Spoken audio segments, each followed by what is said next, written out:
Mes attitudes me définissent. La vie est une question d'attitude, surtout lorsque nous interagissons avec d'autres personnes. Indépendamment de nos réalisations, de notre richesse, de notre situation personnelle, ce que nous faisons en dit long sur nous. Que sont les attitudes? Les attitudes est la façon dont nous apportons les différentes situations auxquelles nous devons faire face.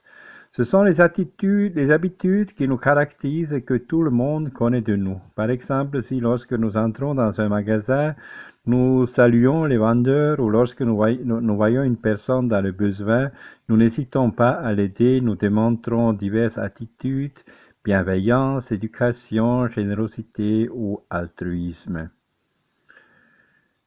L'attitude naît-on avec ou la construit-on?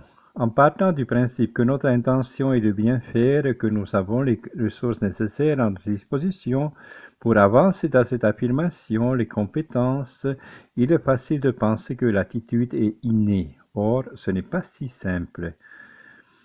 Les messages que nous recevons de la société concernant ce qui est bien et ce qui ne l'est pas, et l'accumulation de nos propres expériences en disent également beaucoup sur la configuration de notre disposition envers la vie. Pourquoi? Parce que nos attitudes sont très sensibles ou renforcent au renforcement qu'elles reçoivent. L'attitude s'apprend également. La valeur de nos actions. Chaque fois que vous dites ou faites quelque chose, vous communiquez avec les gens autour de vous. Cela peut avoir des conséquences positives ou négatives. Ce que vous pensez n'a vraiment d'importance car personne ne peut entrer dans votre tête. Ainsi, seuls les actes importent et le fait que vos paroles correspondent à ces derniers. Il ne sert à rien de penser je vais aider cette personne si vous ne le faites pas réellement. Les mots s'en vont, les attitudes restent. Vous connaissez sûrement l'expression les paroles s'en vont, les écrits restent. Parler sans agir est aussi une manière de nous condamner à donner une fausse impression de nous. Si vous voulez transmettre quelque chose et que vos propos contiennent la vérité que vous recherchez, vous devez les accompagner d'attitudes. Rappelez-vous que les actions ne s'envolent pas ou ne s'oublient pas. Il faut que vous fassiez ressortir toute l'authenticité que vous avez en vous, que vous soyez fidèle à vos valeurs et que vous ne promettiez pas quelque chose que vous n'êtes pas sûr de pouvoir tenir. Êtes-vous convaincant et vos actions sont-elles cohérentes avec vos propos?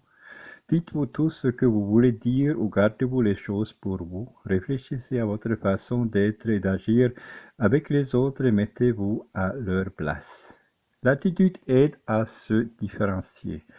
Ce ne sont pas vos vêtements, ni votre coiffure, ni votre façon de marcher. Ce qui vous distingue vraiment des autres, c'est votre attitude face aux difficultés et vos réalisations face aux victoires et aux défaites. Nous sommes habitués aux produits fabriqués en série et c'est pourquoi nous oublions ceux fabriqués à la main, uniques et irremplaçables. Il faut être comme cet objet qui coûte plus cher dans un magasin en raison du travail qu'ont nécessité sa conception et sa construction.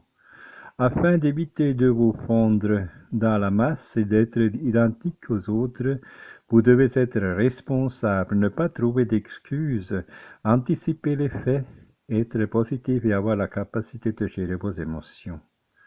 N'oubliez pas de tenir vos promesses, de réfléchir avant d'agir et d'analyser ce que vous faites pour améliorer l'impression ou la définition que vous et les autres avez de vous. Antoine de Saint-Exupéry dit « Ce n'est point dans l'objet que réside le sens des choses, mais dans la démarche. »